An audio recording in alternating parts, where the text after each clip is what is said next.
Ang programang ito ay rated SPG. Striktong patnubay at gabay ng magulang ang kailangan. Maaaring may masiselang tema, lengguwahe, karahasan, sexual, horror o droga na hindi angkop sa mga bata.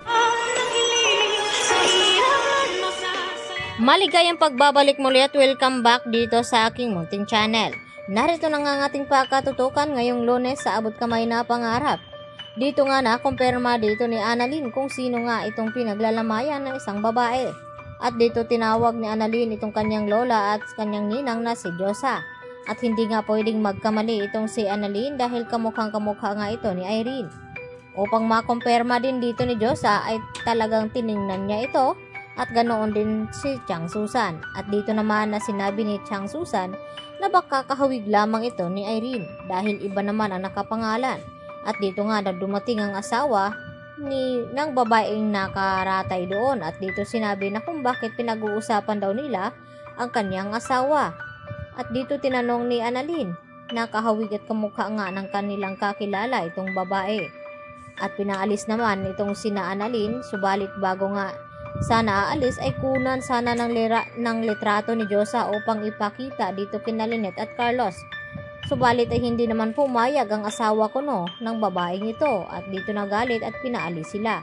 At nang makaalis na nga sina Annalyn at Susan at Diyosa, dito naman na sinabi ng lalaking ito dito sa nakapulot sa babaeng ito na baka magka-problema sila. Akala ba daw nila na walang nakahilala sa babaeng iyon?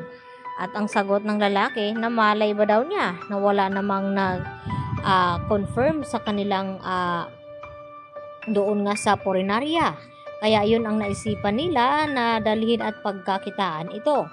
At agad naman na kumilos ang mga ito nang sa ganoon baka babalik ito at mapapahamak sila at baka makulong pa. Kaya agad nakaplano ang mga ito na palitan nila itong bangkay na nakalagay doon. Kaya kinabukasan ang puntahan nga dito ni Lynette at Carlos ay laking gulat nito na hindi na pala itong si Irene ang nakalagay kundi ibang tao na naman. At dito dumating ang asawa at dito tinanong na kung bakit kakilala ba daw nila ang asawa nito at ang sagot naman dito ni Lynette at Carlos na hindi dahil may nakapagsabi lamang daw sa kanila na kahawig daw sa kanilang kakilala ang babaeng naroon. Subalit nang matingnan nga dito ni Lynette at ang layo naman ang sinabi dito ni Annalyn at Diyosa. At hindi naman magsisinungaling daw itong anak ni Lynette na si Annalyn. Dito naman na sinabi ni Carlos na baka nagkamali lamang sila nang matingnan ito. Samantala, upang mabayaran nga ni Carlos ang lalaking ito ay mas minaiging pinauna niya itong si Lynette at sinabi lamang ni Carlos na naiwan daw di umano ang kanyang susi doon nga sa lamay. Kaya agad niyang binalikan ito upang suhulan ng lalaki na huwag daw magsalita tungkol sa napulot nilang babae doon sa creek.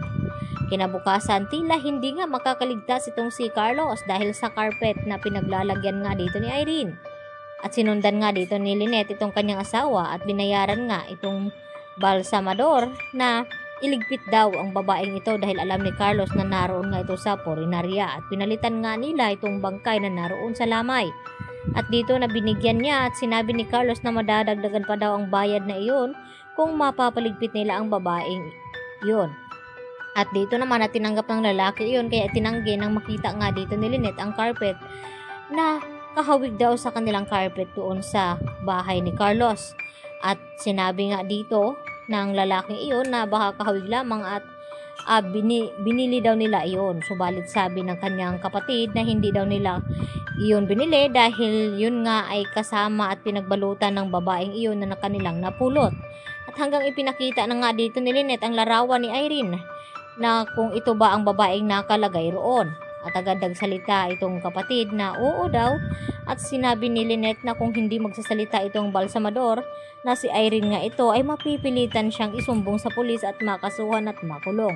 Kaya sa takot ng lalaking ito na baka makulong siya ay inamin na lamang niya na napulot nga nila itong babae na nasa creek at nasa kasalukuyan na nandun nga ito sa morgue dahil wala daw nagkiklim sa kanila. Kaya yan naman ang ating pakaabangan ngayong Lunes kung ano nga bang gagawin dito ni Carlos. Yan lang po at marami pong salamat. Bye-bye!